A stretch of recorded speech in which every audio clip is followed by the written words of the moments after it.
Sa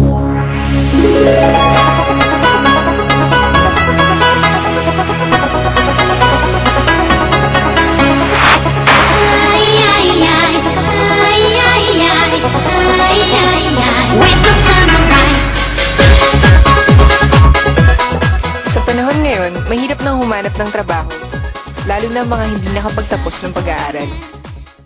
Kaya maraming Pilipino ang nangangarap na makapag-ibang bansa upang maiangat ang kanilang buhay. Isa ang Japan sa mga pinaka-aasam na mapuntahan.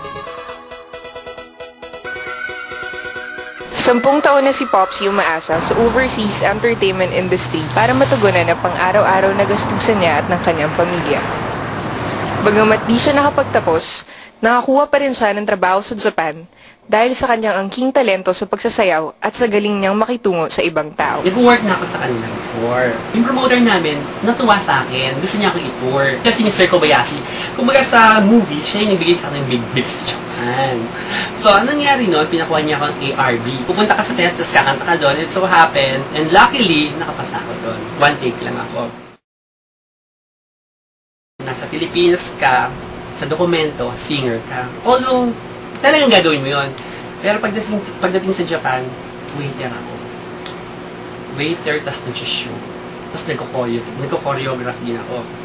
Dahil sa Japan, nakatikim rin siya ng magandang buhay at malaki ang naitulong niya sa kanyang pamilya. Andito tayo sa Gonzales ngayon. Dito ako nakatira. Punta tayo mamaya, ha? Alam mo, makikita niyo yung street dito. Ayun, no? Gonzales Street.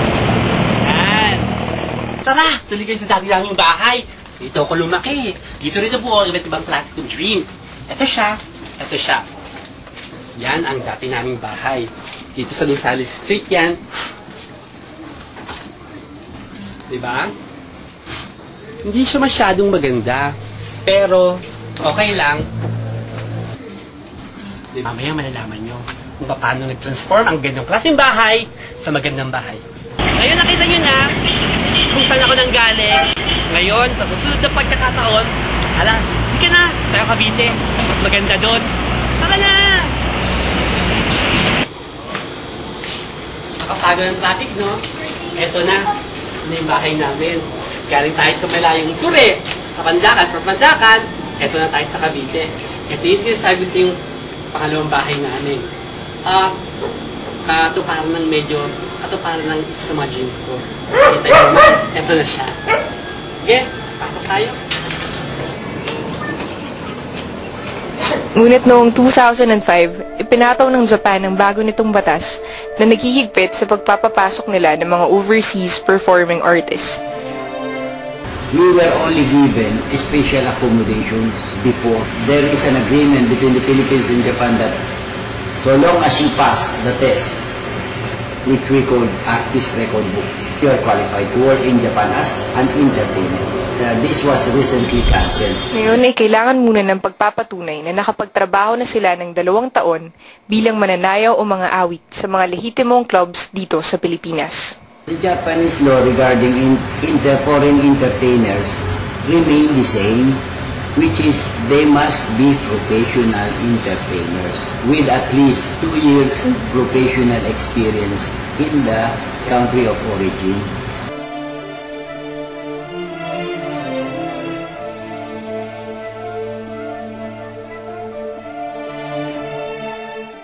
Started from Angelo de la Cruz. Nung pinull out ang troops, ayan na, lumabas na yung problema sa international women trafficking. So, Japan was pressured by America. Bakit ganyan? Nagagaling sa Pilipinas, nagagaling sa Malaysia, nagagaling sa Thailand. Ano ba yan? Women trafficking yan. Sinabi nga ng Japanese government, ang yabang-yabang ng pangulo nyo, wala namang sinabi. Mag-sorry lang, ayaw pa. Malaki ang naging epekto ng batas na ito kay Popsy. Kung dati regular siyang pabalik-balik sa Japan, ngayon ay nagtatrabaho siya sa agency na tumutulong sa kanyang makaalis. Siya ngayon ang in charge sa orientation ng mga bagong aplikante, mapa-club performers man o mga starlets at mananayaw na lumalabas sa telebisyon. Siya rin ang nagpoproseso ng kanilang mga papeles. Ito na yung certificate ko. Ito yung certificate. classmate lang, siya si Marco, dati yung MD Dancers. Nag-apply siya sa amin, and then eto, kinukurkur ko siya dito sa certification na to, okay? Kung dati ay ARB, birth certificate, at passport lang ang kailangan upang makaalis, ngayon ay isang katutak na ang nadagdag na requirements.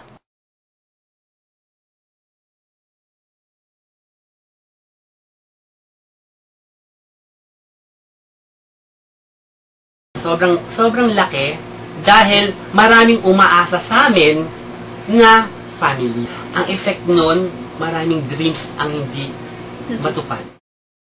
Mahirap talaga ang bagong batas dahil dito marami ding pagbabago sa buhay ni Popsy. Kung dati ay nagagawa niya ang kanyang hilig na pag-e-entertain, ngayon ay puro papeles na lang ang kanyang inaasikaso. Dito sa Pilipinas, marami na nga ang trabaho pero kakarampot naman ang sweldo.